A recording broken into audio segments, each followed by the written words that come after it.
someone at the league office like saw this and be like, they can't do that. Actually, I like that someone at the league office was watching the boxing match. Right. Hello and welcome to Baseball Barbacast, the only baseball podcast in the world willing to make a Finding Nimmo joke in November of 2025. I'm Jake Mintz. That's Jordan Shusterman. And every year at Thanksgiving, my family watches a movie together. And it is a difficult thing to do. I am in charge of selecting said movie. It's a big responsibility. And Finding Nimmo is actually quite a crowd-pleasing idea, and I'm adding it to my list. So thanks, David Stearns. I was going to say, yeah, I mean, that is it's a pretty high approval rating. We're talking Pixar movies over the years. That is certainly a classic. Will we work Wallaby way into... yeah, true. Will we work Wallaby way into our analysis here?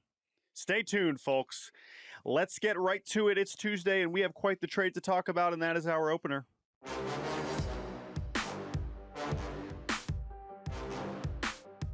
Most baseball trades in this day and age are not particularly scintillating for the average fan. And that is because most baseball trades in this day and age are one major league player going from a bad team to a good team in exchange for a trio, a quartet, a quintet, a sextet of prospects that most people have never heard of, that most people have never seen play. And while nerds like us would love to sit here and tell you about, Leo DeVries and co., that is not headline grabbing news. Those are not trades in the way that most people in the fantasy sports landscape think about a transaction. And so whenever we have one of these rare big league vet for big league vet deals, it is a real refreshing moment. And that is what we got on Sunday evening as the Mets and the Rangers consummated a swap, sending Brandon Nimmo, the longest tenured Met, from Queens to Arlington in exchange for second baseman Marcus Semien, who will be heading to Queens. Jordan Shusterman, what a fascinating deal. Where would you like to begin? Yeah, it's funny. We just talked about the Grayson Rodriguez for Taylor Ward trade, another one-for-one swap that was compelling. A lot more so because of maybe the team-related contexts, right? Where you just have these two franchises that, of course, have disappointed in different ways in recent years, and these two players that one player in Taylor Ward who really doesn't inspire any opinions. It's just like, oh yeah, it's Taylor Ward, he's pretty good. And then Grayson Rodriguez, who has this big range of opinions based on the short sample size. I bring that up because, again, that felt significant and rare, but it was still a level below because it's still a lower bar to really have a strong opinion about Taylor Ward, certainly Taylor Ward, and even Grayson Rodriguez. This is very different. These are two players that have meant a lot to both of these teams in very different respects. Obviously, Marcus Semien on the Rangers were his fourth major league franchise, but Marcus Semien arriving in Texas alongside Corey Seager and winning the World Series, first World Series in franchise history, was a huge deal, and you'll never be able to take that away from him. What he was able to do coming over in free agency and in that 2023 season was astonishing. And Marcus Semien is one of the more underrated just kind of careers that we've had in this generation of baseball because he was so mid for so long and then suddenly was just like, you know what? I'm an MVP candidate. That is still something I wrap my head around every time I open up his baseball reference page. And then you have Nimmo, which, to be in an organization for as long as he had been, yes, we started to look at the roster around him and read some reports that maybe Brandon Nimmo is going to get squeezed out of this picture. Even still, it's just shocking and kind of abrupt to have the ending to a tenure like this that dates all the way back to the 2011 draft, which is a long time, folks. We just talked about Taylor Ward being with the Angels for a long time, but Brandon Nimmo, a high school pick in 2011, a 10-year major leaguer with the New York Mets. He's the guy, and not just 10. I mean, he's been there, and especially the last half decade. We'll talk about his durability. He's been in the lineup. You know, when we started to grapple with the possibility of Pete Alonso moving on from the Mets, if Pete Alonso leaves and Brandon Nimmo's gone, it's just going to be a very different Mets team, because when you turn on the Mets over the last 4 years, the chances are that Pete Alonso and Brandon Nimmo are in the lineup, and now there's a chance that neither of them will be. So that's my preamble to just like, whoa, okay, these are two important baseball players. But then you get into this thing of like, wait a minute, what's the point? Why did these teams make such a dramatic move to trade two players that have such heft? And then you realize, okay, well, how good are these players right now, really? And what can they do for these two teams? And then you think like, okay, well, which side do I actually like this more? I like that I put out a Twitter poll, and after over 6,000 votes, we basically ended up with a 50-50 split of what people liked more. I believe the Rangers ended up edging out that Twitter poll 52-48. But let's just turn it to you, Jake. Let's start very simply. Do you like this trade for one side more than the other? I'll go even simpler, Jordan. And I'll send it back to you. Who's better? Who's a better player? Brandon Nimmo or Marcus Semien? I think that's a different question than who do you like the trade more for. I think if you're just comparing these guys as players, Nimmo at present or what he just produced, I would say is probably a better player, and I feel better about his overall production moving forward. He was a squarely above average hitter last year. His defense in a quarter is fine. Semien, the offense kind of tailspun. I think he finished 2025 with a OPS plus around like 86, 89. He was he was a bad hitter. Now his defense at second base is sensational, and he brings a lot of attributes in terms of leadership, and like you can say the words winning player and no one will laugh at you. That being said, I think Nimmo right now is probably the better player.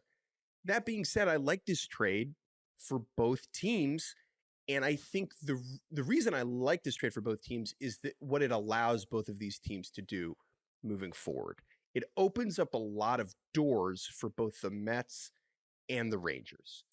I'll go and start from the Mets perspective. Brandon Nimmo represented real sentimentality. When you trade a player that's been around for that long, you really do need to overcome the fan backlash that might accompany opting to depart from that player, right?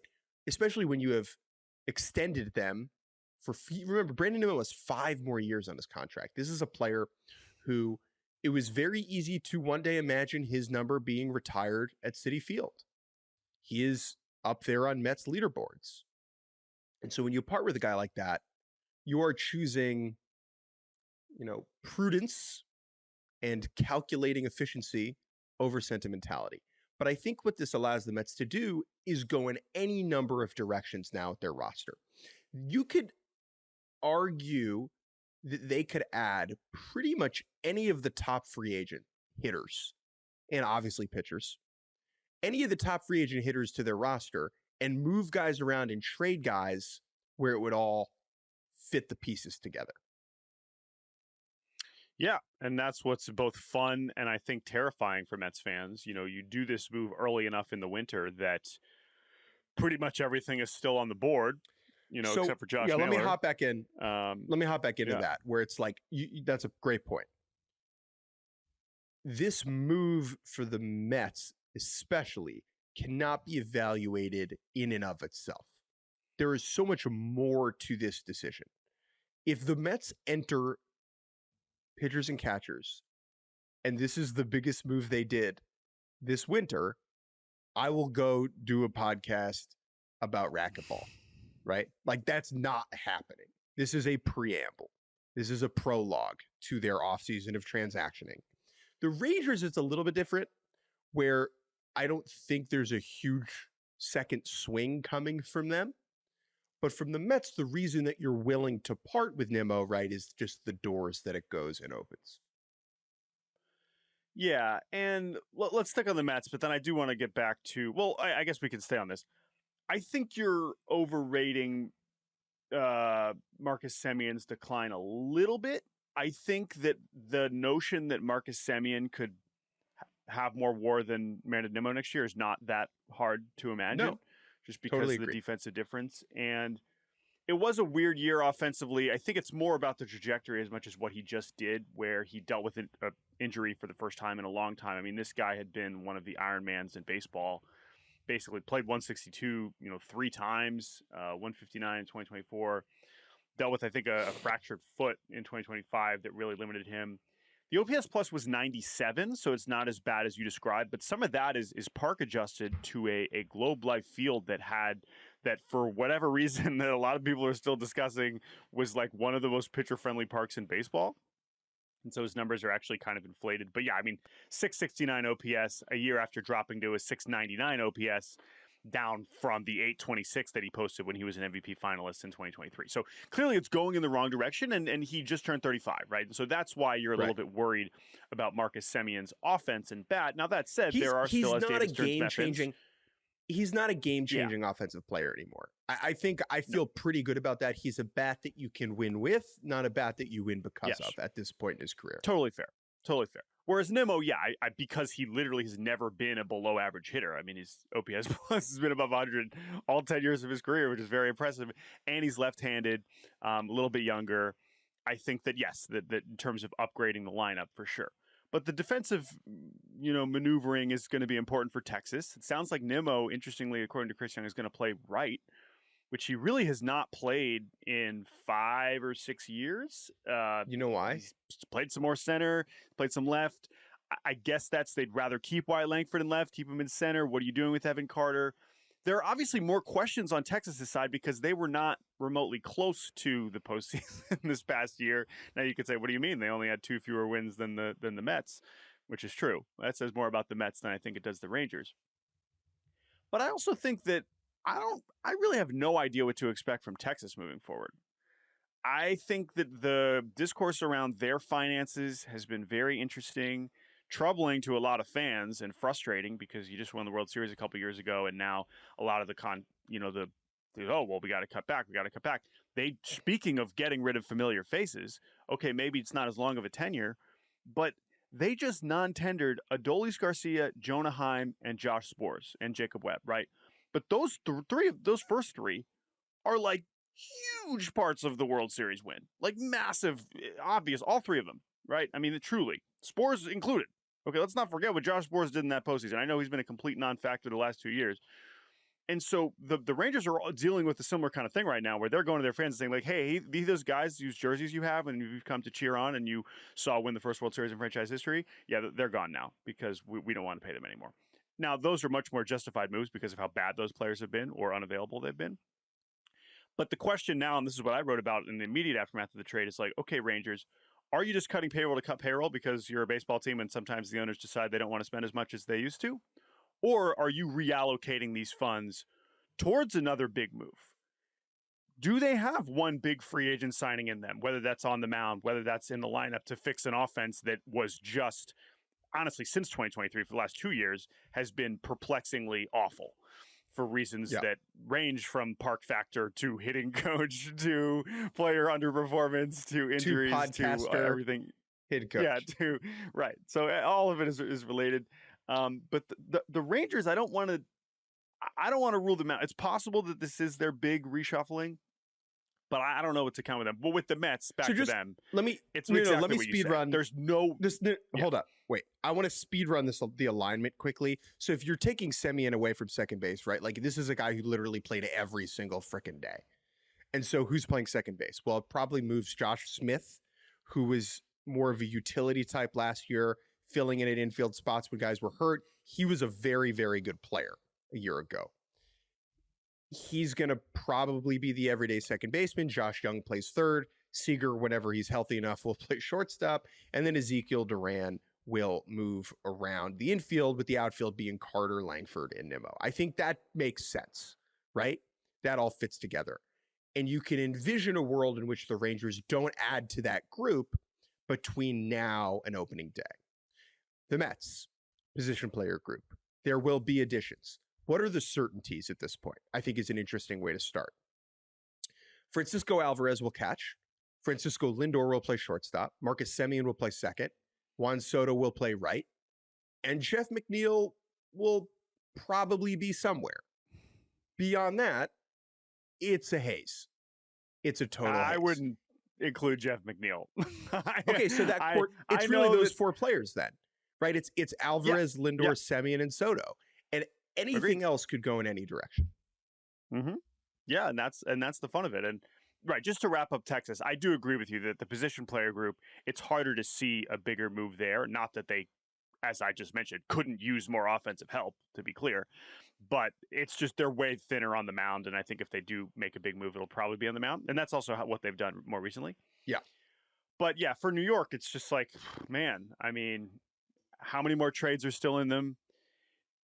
A lot of it hinges on Pete coming back or not, what direction you go, how much more offense you feel like you need to add versus replace. That's before you even get to the bullpen. That's before you're addressing a rotation that, as we saw, was about as volatile as it gets from both the durability and performance standpoint over the course of last season. So I think you remove the pitching entirely from this conversation as it pertains to the Mets, at least right now. So there's just a million avenues that the Mets can go, right? They can sign Pete, have him play first, have Beatty or Vientos play third, and then trade the other one. They can go sign Alex Bregman and move Vientos or Beatty to first, trade the other one, and still sign Pete and have one of, like, you could have Vientos DH and you trade Beatty for an arm, or you could sign Cody Bellinger and have him play center field and move McNeil to left. Like, there's just so many different things that you could sign Kyle Schwarber instead of Pete, right? And he could be the DH. And then you have Vientos a bit, like, there's just a million streets to walk down now. But I think the one thing that this trade does is it necessitates another trade. Because of this young foursome of infielders the Mets have. That's Ronnie Mauricio, that's Luis Angel Acuna, that's Brett Beatty, and that's Mark Vientos. They do not have space for those four guys. Yesterday on the Zoom with David Stearns was like, yeah, I don't think this trade, like, blocks those guys' development. And I think that's kind of impossible to say. Like, I don't know how that's true. And his point was like, well, they can all move around, so they're not stuck behind any one person. It's like, yeah, they're stuck behind multiple people. It's like, okay, so Lindor's going to play short, Semien's going to play second, and someone's going to play first, and they're all going to play third at the same time? Like, right. And is that your best option, to have them shuffle through the DH spot? Probably not. And that's before you even get to a group of 3 to 4 prospects that they're very open about believing can help them in 2026. Now, that is a lot in the outfield with Carson Bench, but Jet Williams has bounced back and forth between the outfield and the infield. Ryan Clifford's another guy that's reached the upper levels. They just added Nick Morabito to their 40-man roster. He was in the Arizona Fall League. AJ Ewing's another guy that's going to be in AAA next year. So, again, when you're the Mets, you can't just be like, oh, let all the kids play. But as we just said, it's not that clear to give them these paths to do that. So we expect them to continue to be active. I love that this probably necessitates another trade, because trades are more fun. We spent all this time, what trade? No. Were you going to come up with Marcus Semien for Brandon Nimmo? Probably not.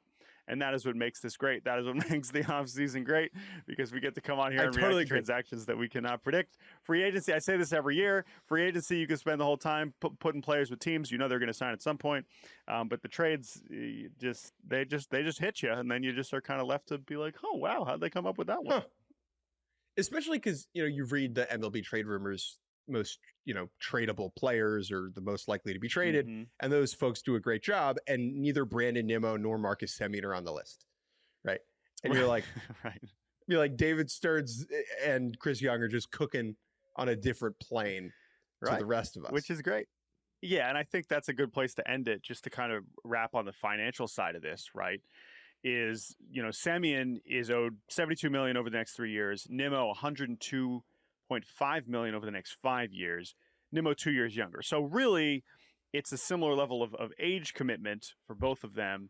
Semien making more money over the next 2 seasons, so Texas kind of lowering their payroll in the short term, taking on more money in the long term with Nimmo. How they reallocate that, if they reallocate that, remains to be seen. All right, we're going to take a break. When we return... Whoa. Oh, One more boy. thing. Oh, yeah? One more thing. As someone who spent a lot of time watching Brandon Nimmo play in New York, I do not live there anymore, but I am sad that he is gone, both because he was very easy to deal with as a reporter and because his walk-up song is an all-time banger. And all I have to say is, on my best day, I'm a child of God. And on my worst day, I'm a child of God. And thankfully for Brandon Nimmo, God is also in Texas. We'll be right back. And welcome back to Baseball Barbacast. From the Mets to another National League team that is spending a lot of money, I have a nuclear overreaction to share.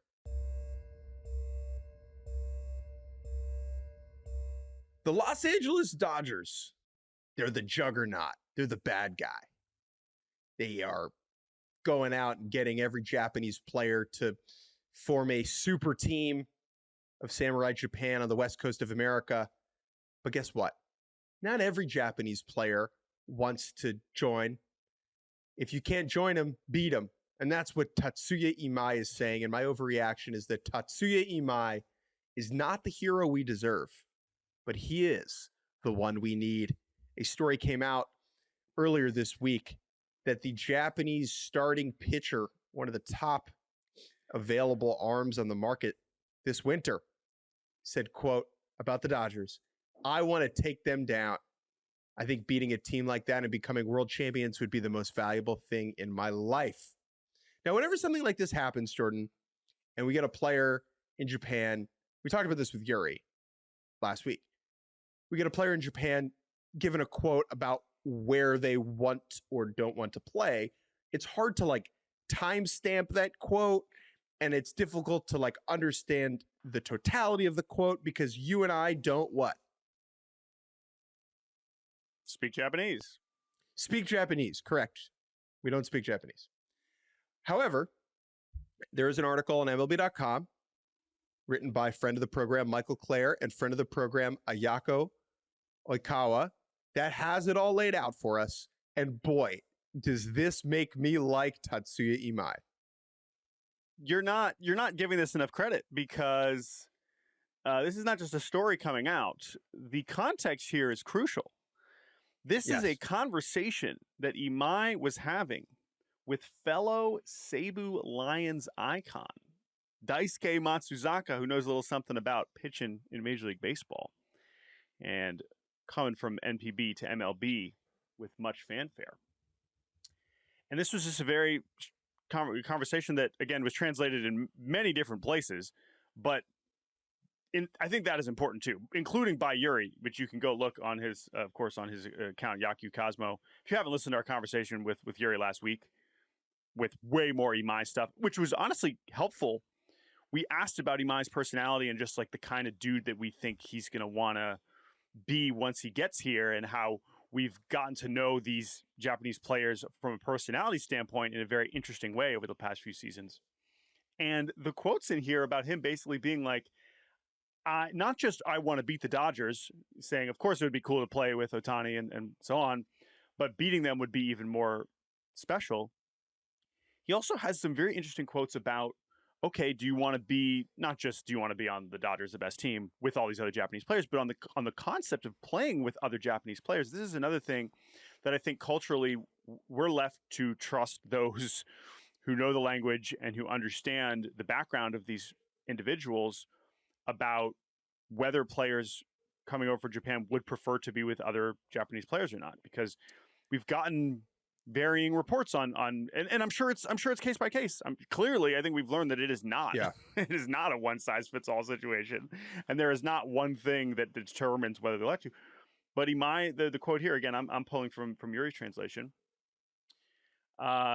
Since they went to the U.S. before me, I could, if this is on the concept of if he was playing with more Japanese players in MLB. quote, since they went to the U.S. before me, I could ask them questions like, what did you do in the situation, right? But actually, I don't really desire that. I want to have a sense of survival on my own. There are going to be cultural differences, but part of what excites me is how I'm going to figure out a way to get over these hurdles on my own. So, do we take that to mean there is a 0% chance he is signing with the Dodgers or the Cubs, or who else has a Japanese player right now? The Red Sox. Yoshida's, he's still on the Red Sox. The Mets is saying still on the Mets. Who knows? The Angels with Kikuchi, right? Like, okay, does that mean there's 0% chance he's signing with those teams? No. Let's not go overboard. But it's a compelling piece of evidence that if the situation is right, he might prefer to kind of go out on his own. Now, let's be clear. What is going to matter in this, as it does in any free agency, who's going to show up with the big check? Money. You know, and that's good, as it should, right? He's a Scott Boras client. You know, money's going to talk here. But regardless, I think that this is a nice preamble to a nice setting the stage for what we like to think that he prefers, not from some vague report from someone that knows Imai. Like, this is him saying it to Daisuke Matsuzaka on television. I think we can take that for something. Next week, a week and a half from now, next week, you and I are going to be in the Dominican Republic, okay? And you know what we're not going to do down there? We're not going to eat at Applebee's, all right? We're not going to Chili's, right? We're going to go and we're going to experience the realness as much as we possibly can. And that is what I like the most about what Imai is saying, where it's like, could I be comfortable? Sure. But that's not why I'm doing this in a way. Like, he's not coming to the States so that he's not leaving Japan so that he can hang out with more Japanese players, right? Like, he wants to push himself beyond. Now, let me be clear. Us choosing to not eat at Applebee's in Santo Domingo does not raise to the level of Tatsuya Imai playing for the Reds or something. However, I think you get my absurd point. And this, I will say, this excites me. Like, this is the type of quote that I want to hear. And I will say this. He leaves the door open a little bit. Of course, I'd enjoy playing alongside Ohtani, Yamamoto, and Sasaki. If he ends up with the Dodgers after delivering this quote, is honestly going to hit even better. Like, he is, by offering this statement, he has only raised the stakes of his free agency in a way that both outcomes are more compelling to me, right? If he goes full evil and just joins the juggernaut and is like the 6th starter or whatever, that's hilarious. Well, right. And if he goes to the Diamondbacks, and like, that's also great. Yeah. And obviously there's some like in betweens, right? Like, if he goes to the Padres because he wants to beat the Dodgers, but he gets to hang out with you, Darvish. It's like, okay, well, what do I do with that? You know, you get a little bit of both. And Yuki Matsui, sorry. I don't want to forget about him. Yeah, please. But the last thing I'll say, it is easy for him to say this relatively also, because he's probably not going to the Dodgers because they're probably not signing a starting pitcher, right? Yeah, and probably not. If the Dodgers didn't have Tyler Glasnow and were in the Tatsuya Imai sweepstakes, I don't think Scott Boras would like his client going out on television in Japan and saying, oh, the team that gives out more money than any other team, I'm not particularly interested in playing for them. Yes. But this is obviously the easiest layup for Yankees fans who are like, we've been trying to chase down another Japanese star for a while now, and that has not happened yet. Is that a Yankees priority right now? Who's to say? We will find out. But that is certainly what that smelled of. And the last thing I would say about this, regardless of some of the things involving whether he wants to play with Japanese players or the cultural difference, I do think that the element of the Dodgers having won again, I've thought about this a lot, not just as it relates to Japanese players, but like, will players want to keep joining the team that keeps winning? I think that generally, yes, they just want the most money and to win. So if it happens to be the Dodgers, then great. But I do wonder if it does add the element of like, I want to be the guy to take him down, which obviously no individual player is capable of doing regardless. But I do wonder if the fact that they just won again strengthens it a little bit more than, say, a year ago where it's like, okay, yeah, they won once and I want to go join them. But it's not the same thing of like, oh, this is the team. This is the standard above everybody else. They just went back to back for the first time in decades. Like, again, it's not the most important thing in free agency. I recognize that. But in terms of how players are talking about the Dodgers from the outside, I do wonder if that adds to it. I think it depends on the type of player. Where like if you're a late in your career player without a ring, you would rather go take a little less from the Dodgers, like Kirby Yates type, right? Where it's like you're a veteran reliever and you're looking for a ring and you go to the Dodgers. I don't think it really moves the needle for a guy like Kyle Tucker. If the Dodgers pay him the most money, he'd go to the Dodgers. If another team does, he would go there. And then when he goes to the other team, he'll say, looking to knock off the Dodgers. And if he goes to the Dodgers, he's saying, looking to never lose a World Series. Like, it's just, to me, that narrative comes in at the end rather than during the process. Enough about the Dodgers, sort of. Let's go through some news and fly around the league.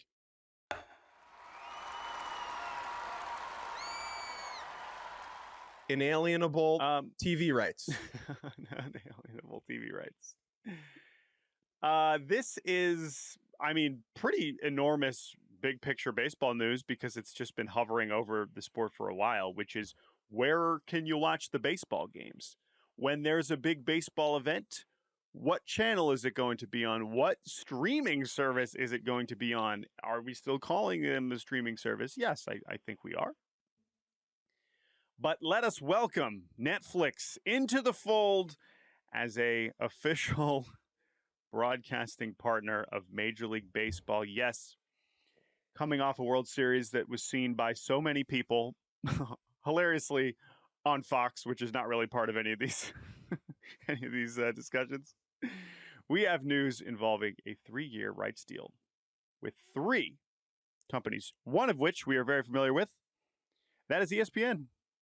Heard of them. We have watched have some level of breakup and get back together with MLB over the last, I guess, year plus. We don't have to review the ups and downs of that relationship. I think we do because it is. I think we actually do right now because it is the reason we're here. Okay. So that's true. I'll play sports business reporter. I'll throw that hat on for 1 minute as I rights explain to our lovely listeners. So all of the rights were set to expire in 2028. Okay. When the Fox rights are up and the TBS rights are up, and MLB was planning to bring all of their stuff to market at once. However, in their ESPN deal, MLB wanted an opt-out. And when they added that opt-out into the ESPN contract, like way back when, ESPN said, well, then we get one too. And MLB said, okay. So guess what? In 2025, at the beginning of the season, ESPN hit that opt-out. They activated it, and so did MLB. And then they got really mad at each other in public. It was very odd, very weird to see. Eventually, like me and my wife, we got back together and got married again. And here we are. But the reason that breakup is important, right, is because it throws some of these other things onto the open market that weren't going to be on the open market anyway. And that is the Sunday game that will be on NBC or Peacock or however it'll, be sent to us. That is the Home Run Derby that will be on Netflix. That is opening day that will be on Netflix. All of those things before were just on ESPN, right? And so the Sunday night game that we have grown so accustomed to of listening to on ESPN, that's not going to be there anymore. That's now going to be an NBC property. If there had not been an opt-out and there had not been a breakup, that never goes to market. Now, the last point here that is incredibly relevant and kind of saves MLB's bacon from a financial perspective and makes sure that this is not a business catastrophe on their end is MLB sells the rights to MLB TV to ESPN, and that will now be purchased through ESPN. If they had not done that, they would have been $600 in the red because of this opt-out, right? They would have lost money on this deal compared to what was on the ESPN contract already. Now, what does this all mean for you, the listener, and presumably the viewer? There will be more places that you have to pay for to watch all of the baseball. That is probably a bad thing. What is a good thing is that those of you who are not listening to this, because baseball is not something that is incredibly important to you, baseball will be in front of those types of people more often, right? Both on NBC and on Netflix and whatever. Now, this deal is really just a temporary setup. This is only for 3 years, for 2026, 27, and 28. At that point, everything is going to go to market, and there's going to be an even larger game of, musical chairs with these rights. So don't settle in too comfortably.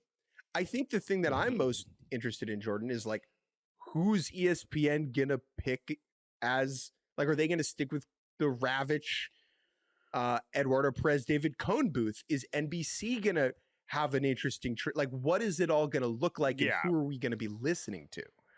There's been a lot of speculation about that. I don't know how it would end up being those other ones, because it's not an ESPN property unless those people are leaving ESPN for that NBC Sunday game. Yeah, it's probably going to be some, new voices. I'm saying for those ESPN games that they still have. So ESPN has these like 30 one-off games that they'll be sprinkling in throughout those the are year. during the week, and I'm sure they'll shuffle through some of the voices that we're used to seeing. I'm more interested in the new spots, who's doing on Netflix, who's doing on NBC, which is also getting Sunday leadoff from taking it from our beloved Roku.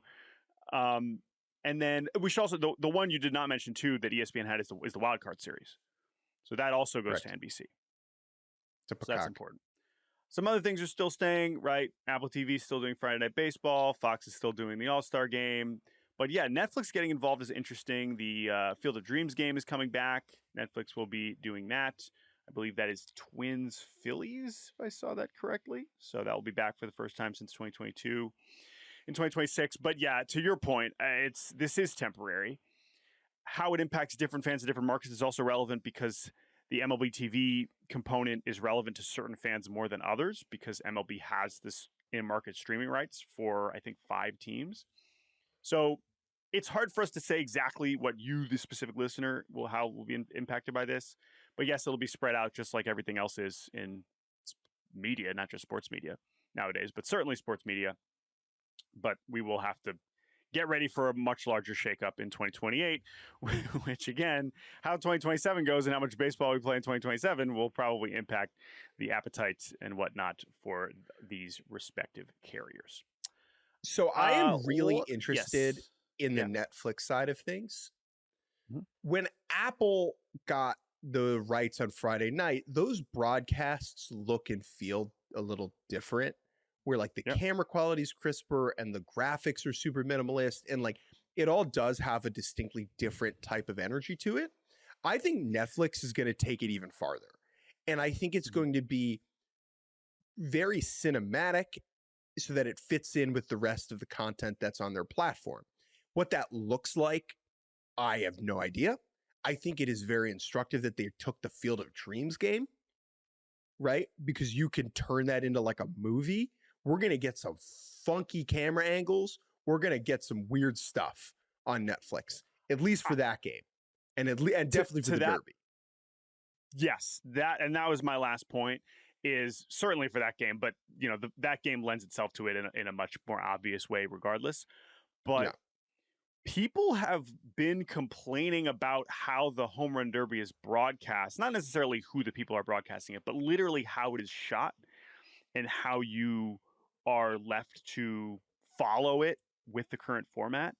I know that has been a topic of discussion recently. Now, as we've been very transparent about, we've been fortunate enough to be at the last 8-9 Derby, so this has not been a relevant thing for us since we're not watching it live. We're there. too privileged to care about your peasant Homer Derby problems. But obviously, that's not the experience for most people, and I'm super curious to see how creative they get with the Derby. That is also a reason to mention one more thing about the All-Star Week, which is that NBC will be broadcasting the draft, and I believe also the Futures game, which for some reason that has still not been made clear, has now also been flipped, where the first round of the draft will be moved to Saturday, back from Sunday. The Futures game will be moved from Saturday to Sunday. If the Futures game is on Sunday night, thank you so much. I've been saying this for years. If it's still on Sunday during the day, during all those other last games of the first half, I don't understand why we did it this way. What this means for the draft, that's a whole other conversation. But NBC will also have that, which ESPN had over the past few years. So just wanted to mention that, or at least for the draft. I know the Futures game has been on MLB Network. So, yeah. NBC, call Jordan, have him on your draft broadcast. There you go. Thanks for the plug.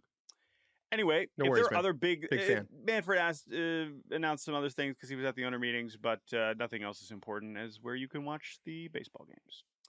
So we have 2 more bits of news that we want to hit before we take a break and do Good, Bad, Uggla on a Tuesday. Oh my goodness. Spoiler alert.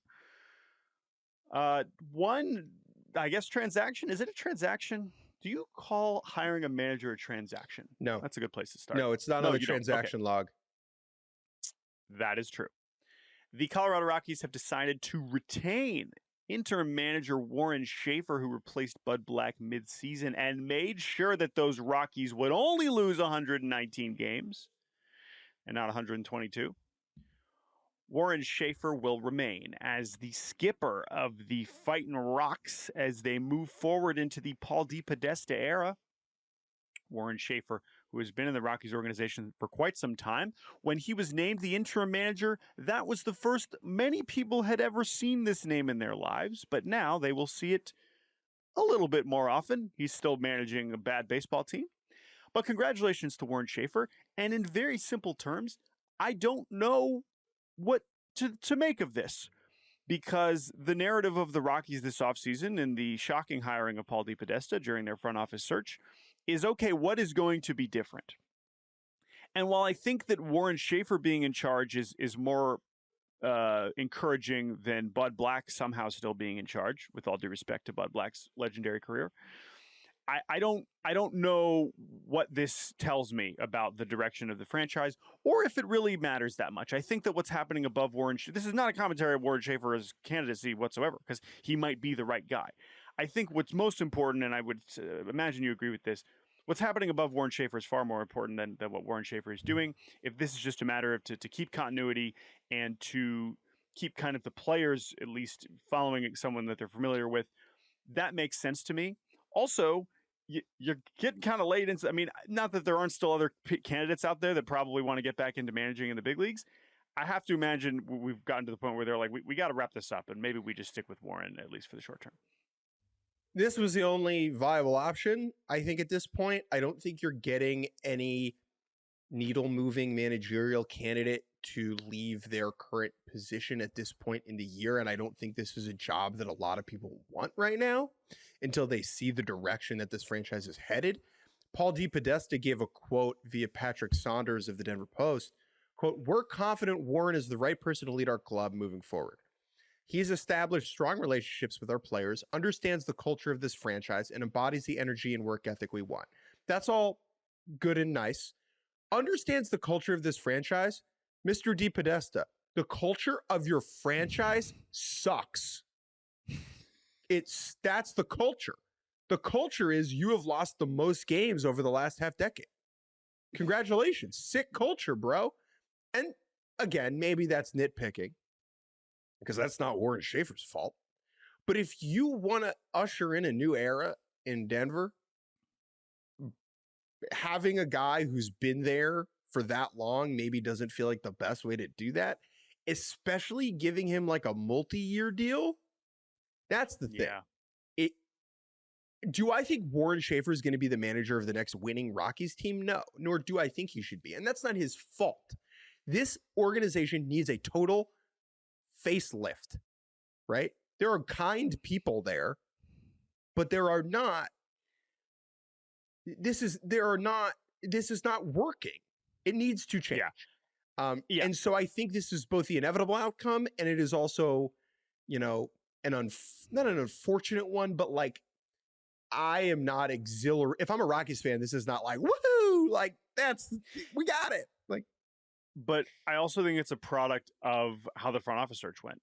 I think if they went out there, and again, I've made this point, like if they went out there and they said, Paul DePodesta, you're the guy, as soon as they decided to get a new front office, we would have been like, what the hell? But at least it would have had some level of conviction as opposed to going through all this interview process and interviewing other candidates and then being like, screw it. No, none of these guys want the job. Okay, Paul DePodesta, sure. And now we're way behind. And now we have to find a manager sooner. And now it's like, screw it. We'll just keep Warren Schaefer. And our new president of baseball operations. And our new president of baseball operations hasn't worked in the game for a decade and he doesn't know other managers. So, like, who's he going to call? Right. If you had hired if you had hired Matt Foreman or Amiel Sade a month earlier, they're probably bringing in a promising new candidate to usher in a new era of Rockies baseball. But that's not how this went. And so that is where you end up with Warren Schaefer. Again, this is not about Schaefer himself. Congratulations to the dude, because that's pretty freaking cool to be one of the 30 major league managers. And he's only, what, like 40, 39? So, no, it's not about him. One more it's just point, about how we got there, as it often is with the Rockies. Yeah.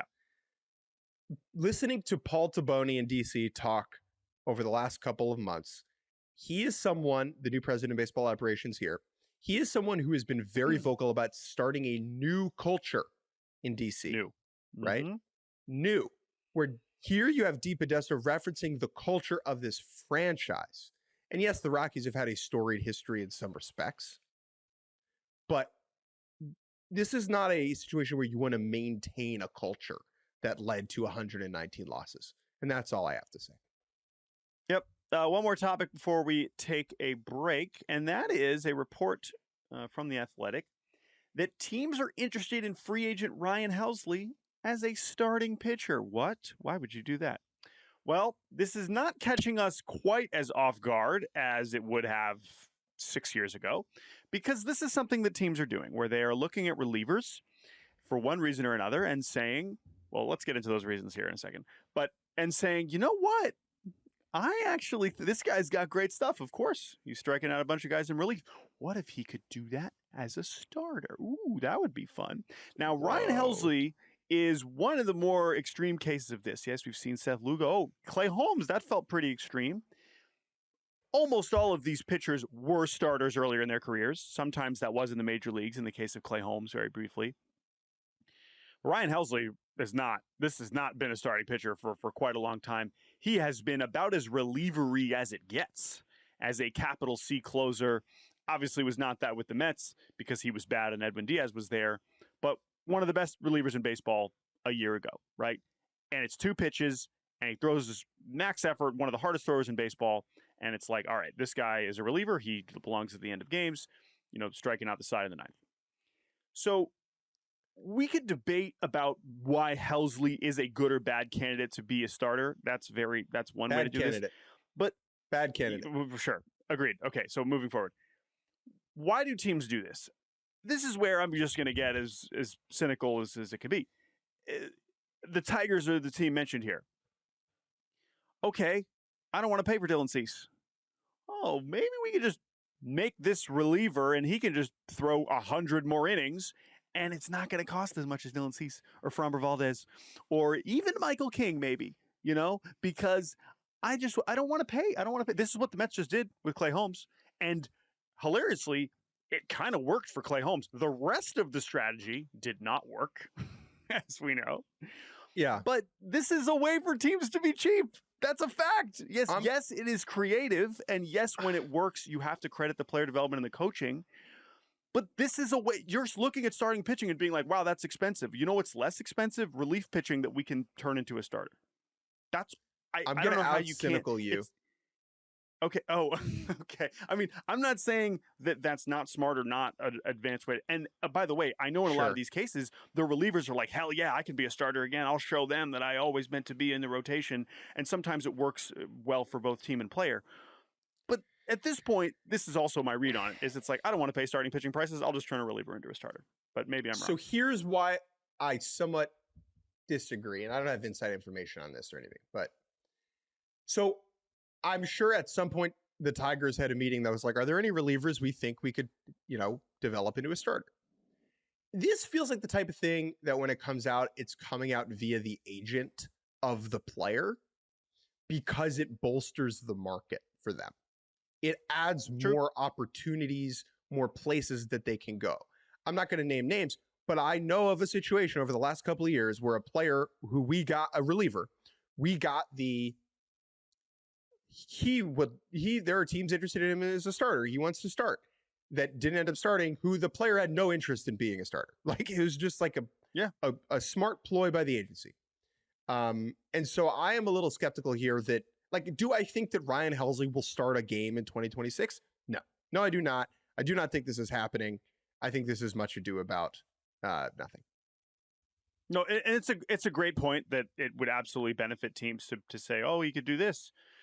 But I don't know. I see it both ways. I see it as teams being like, oh, well, especially in like the Clay Holmes case, which again, that one like sort of worked until it didn't. But if that's your plan A, I don't like that plan A very much. All right, we're going to take a break. When we return, a very special Tuesday edition of The Good, The Bad, The Uggla. And welcome back to Baseball Barbacast. It is Tuesday, but we're still delivering you an edition of The Good, The Bad, and The Uggla.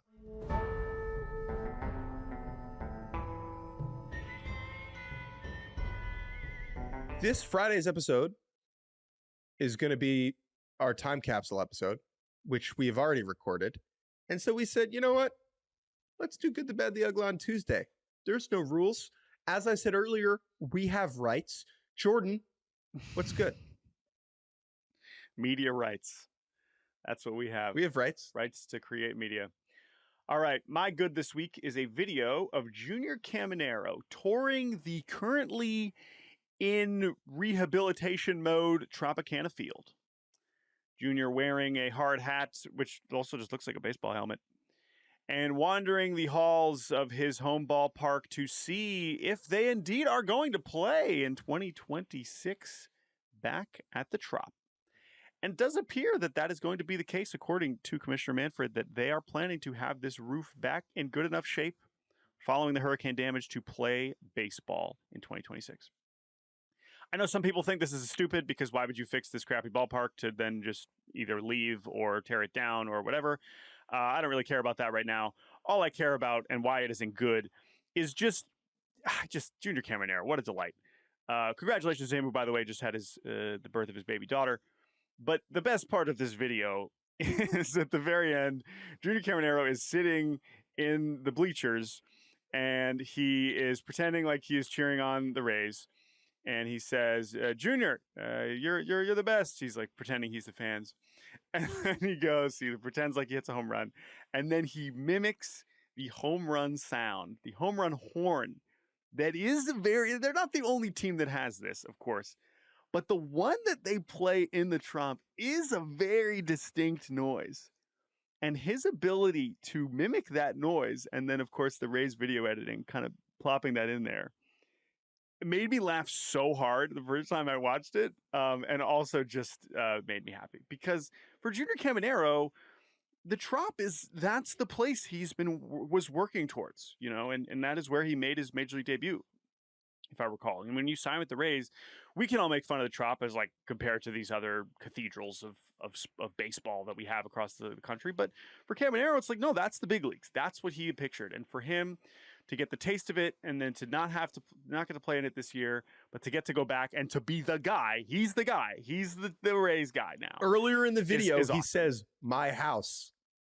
Absolutely. Right. And so Caminero, of course, one of my favorite players, and I'm excited for him that he gets to play in the Trop in 2026. And by the way, as someone who has not been to the Trop, one of the few stadiums that I have not been to, I hope that I get to watch Junior Caminero hit a home run and hear that home run horn in the Trop at some point in the next few years.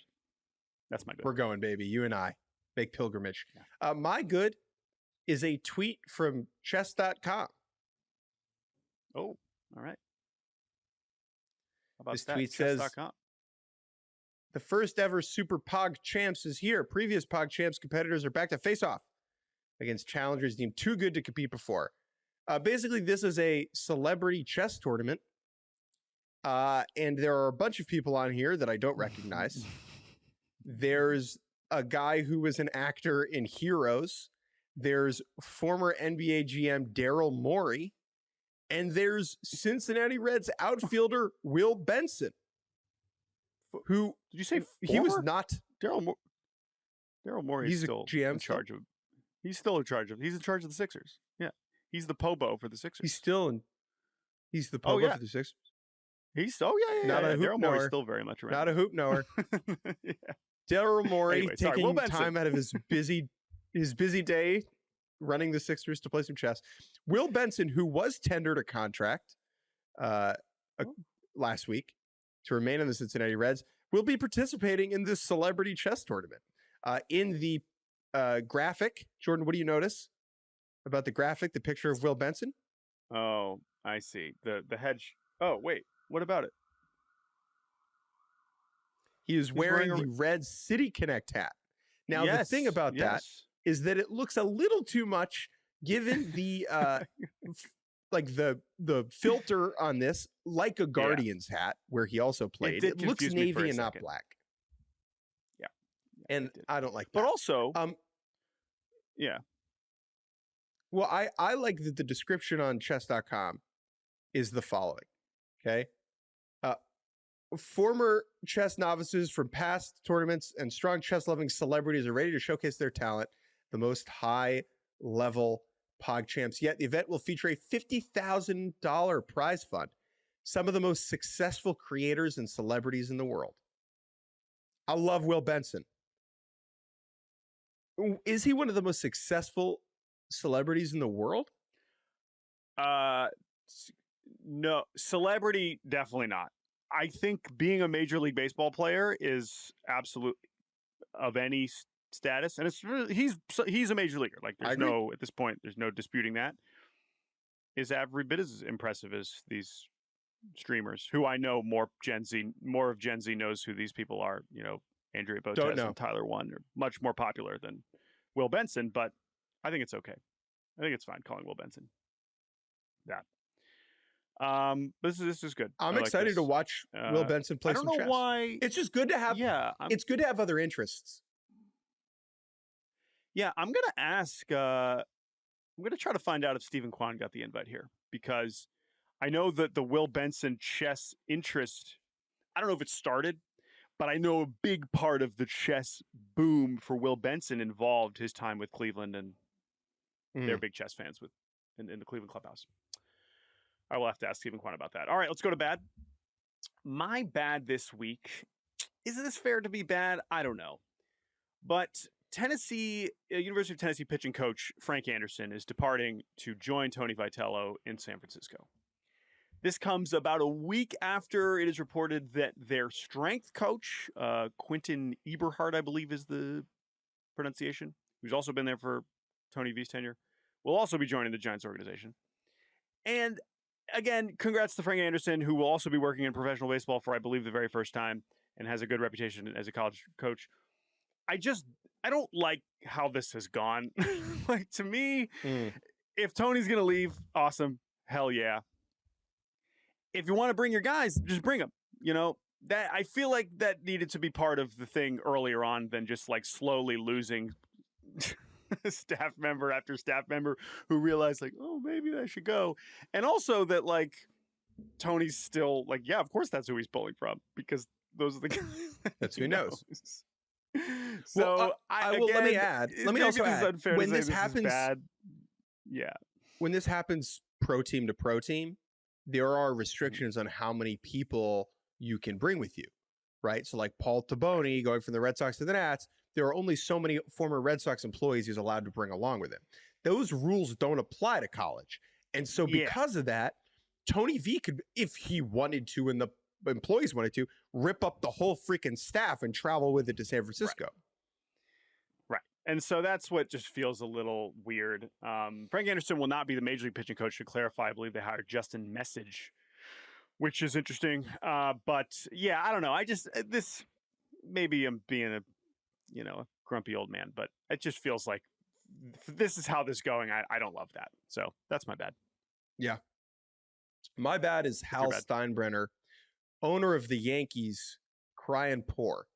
This is a tweet from Brian Hoke, who covers the team at MLB.com. Hal Steinbrenner did his, "Hi, I'm Hal Steinbrenner. It's November" talk with Yankees reporters, in which he wore a Scranton Rail Riders shirt, which I thought was good. That's good. That was great. Yeah. But this tweet for Brian Hoke says, Hal Steinbrenner said it is, quote, "not fair to assume the Yankees made a profit." Quote, I don't want to get into it, but that's not a fair statement or an accurate statement. Everyone wants to talk about revenues. They need to talk about our expenses, including the $100 million expense to the city of New York that we have to pay every February 1st, including the COVID year. It all starts to add up in a hurry. Here's why this is bad. Number one, I think it is incredibly fair to assume that the New York freaking Yankees are making a profit.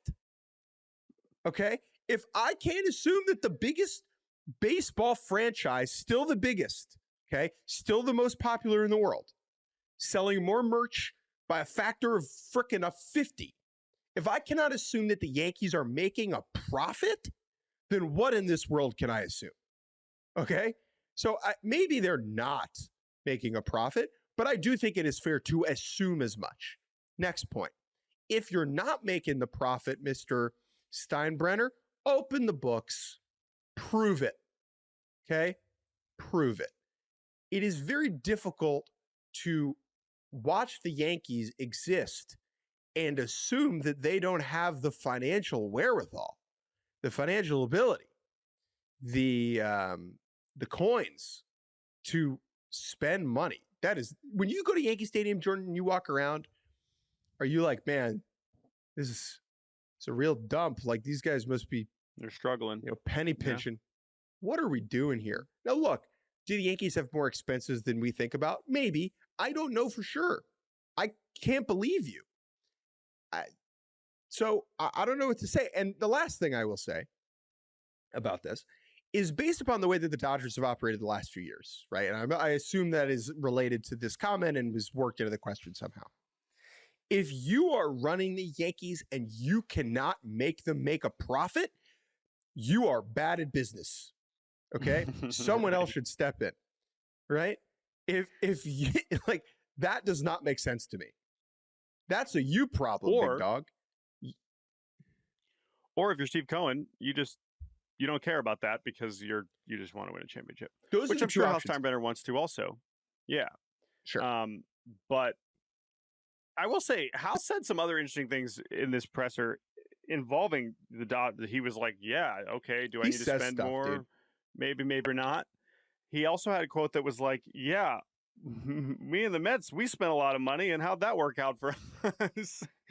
That was basically being like, oh, why don't you just do what the Dodgers are doing? Sure. Spend all the money. It's like, well, I'm less interested, honestly, in that side of things. Like, Hal Steinbrenner saying it's not fair to assume his franchise makes a profit means one of two things. Hal Steinbrenner is lying about them making a profit, about them not making a profit, or he sucks at running a business. Those are the only options then. Sorry, that's all bad. Yeah, I would say that fits into bad. Which is why we are doing the Good, the Bad, the Uggla on a Tuesday. Let's go to Uggla. Why don't you go first here? Because this is definitely Uggla, but I only read part of this story and I am still confused. So tell us about Japanese boxing and the Blue Jays. This is a headline at The Athletic. Japanese boxing ring festooned with Toronto Blue Jays logos broke MLB's marketing rules. Getting festooned into the headline is good. That's great. Great work for Mitch Bannon and Evan Drellick. Wow. And the editors. Here's the deal. Presumably put festooned in the headline. Who festoon into the headline. There was a big boxing match in Japan. All right. And on the ring, like on the ground in the ring and like the padding on the sides of the ring were just like a bunch of Blue Jays logos. Very odd, first of all. Kind of fun, I guess. But here's the upshot of this is that the Jays broke MLB's like international marketing rules by doing this. The Jays, the article notes that the Jays knew about this in advance. They did not receive money in exchange for this. They're just putting themselves out there, just getting the word out about the Toronto Blue Jays, which is very fun. And I don't know if MLB is going to like punish the Jays or is like actually mad at the Jays. I assume that there are various hoops you need to jump through to advertise in certain places because certain teams have rights in certain markets and whatever. But the idea that MLB is like a little mad about this is so ugly, just in the, the shadow of the Dodgers dominating the market in Japan. Like the Blue Jays slapping a couple of logos onto a random boxing ring, getting them in hot water I just like is someone, very funny. Someone at the league office like saw this and be like, they can't do that. Actually, I like that someone at the league office was watching the boxing match. Right. They just tuned in really Japanese, the Japanese boxing. They're like, hold on a second. I got to make a phone call. Get the commissioner on the line. This is unacceptable. This ring is festooned.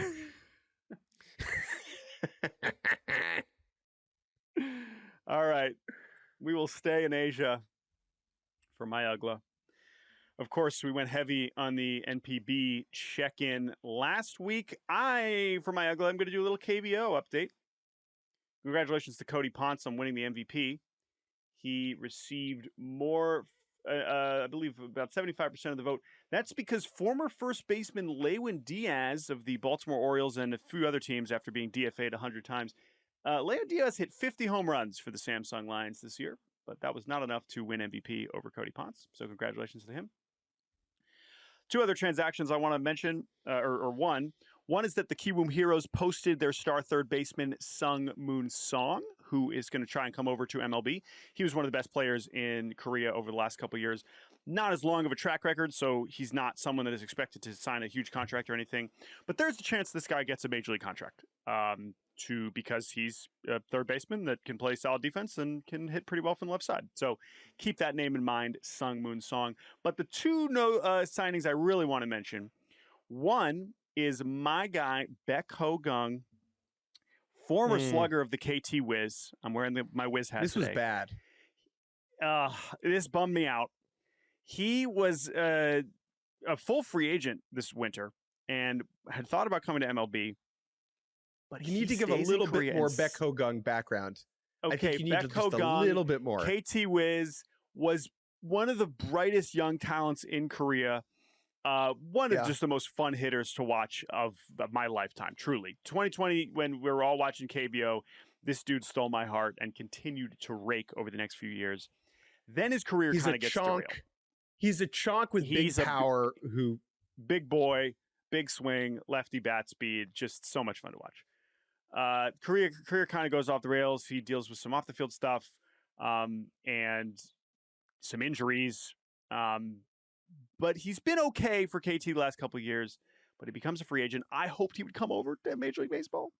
But that did not happen as he has signed a new deal to go to the Hanwha Eagles. Oh, Cody Ponce's Hanwha Eagles. Breaking my heart as a KT Wiz fan to see him go. But, Jake, a small bit of consolation. Because the Wiz have already replaced Baek Ho-gung with a signing. And it is someone near and dear to your heart. And that is the great Hyun-Soo Kim. Hyun-Soo Kim, who turns 38 in January, of course, had a very memorable major league stint with the Baltimore Orioles. He spent like 10 years with the Doosan Bears, went to MLB for a few years, came back, has been with the LG Twins since 2018. And now he will continue his career with the KT Wiz as he chases 3,000 hits in KBO, which I'm not sure has ever happened. But congratulations to Hyun-Soo Kim on continuing his lengthy professional baseball career. That is it. That is my Uggla. That is your good. That is my bad. That is your bad, good, bad Uggla. There it was. Later this week, you will hear from us pre-recorded our 2025 time capsule episode, the 6th annual episode. It is just us. No special guest. No foolish baseball. He was busy. We still like him. He hates us now. No beef there. No. Tons of beef. Just us reviewing the 2025 season with all of our favorite items. And we hope you enjoy. We've already recorded it. So you'll hear that on Friday. We hope you enjoy that. Otherwise, everyone have a good Thanksgiving. Email us baseballbarbacast@gmail.com, and we will be back next week. Just a week before the winter meetings. Oh boy, the hot stove rolls on. Thank you to Andrew Hart, Stango Roses for producing. Everyone have a good Thanksgiving. Goodbye.